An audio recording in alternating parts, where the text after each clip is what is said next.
ঈদ ও নববর্ষের ছুটি শেষে আজও কর্মস্থলে ফিরছেন নগরবাসী।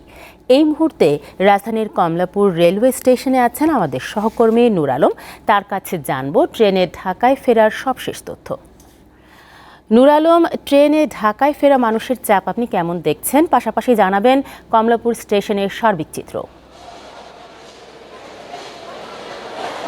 হ্যাঁ, তানিয়া, আপনি জানেন যে পবিত্র ঈদ উল ফিতর এবং পহেলা বৈশাখের যে দীর্ঘ লম্বা ছুটি, সেই ছুটিতেই কিন্তু গতকালকে থেকে কিন্তু মানুষ যারা কর্মজীবী রয়েছেন তাদের অফিস কিন্তু খুলেছেন। সেই উপলক্ষে কিন্তু গতকালকে থেকে কিন্তু মানুষ আসতে শুরু করেছে সেই চিরচেনা সেই ঢাকাতে। তবে আমরা যেহেতু এখানে সকাল থেকে অবস্থান করছি এবং খবর সংগ্রহ করছি, আমরা দেখছি যে এখন আপনি জানেন যে সকাল থেকে কিন্তু কয়েকটি ট্রেন এখানে এসেছে এবং আমরা যে বিষয়টা লক্ষ্য করেছি এখনও কিন্তু মানুষ যাচ্ছে বাড়িতে। তবে আমরা যারা যাত্রীরা তাদের সাথে কথা বলছি, কেন অনেকে ঈদের সময় ছুটি না পাওয়ার কারণে এখন যেহেতু মানুষ ফিরছে এবং যারা এখানে ঈদের সময় কর্তব্য দায়িত্বরত বা বিভিন্ন দায়িত্ব পালন করেছেন বা চাকরিতে ছিলেন তারা কিন্তু বাড়ির পথে কিন্তু এখন যাচ্ছেন। তবে সেই মানুষের ভিড়টা একটু আমার কাছে মনে হয়েছে একটু বেশি ছিল।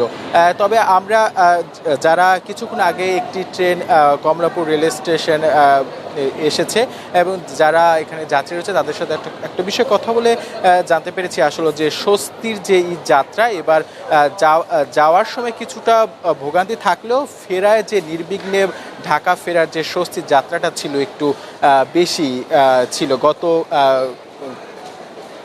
গতবারের তুলনায়।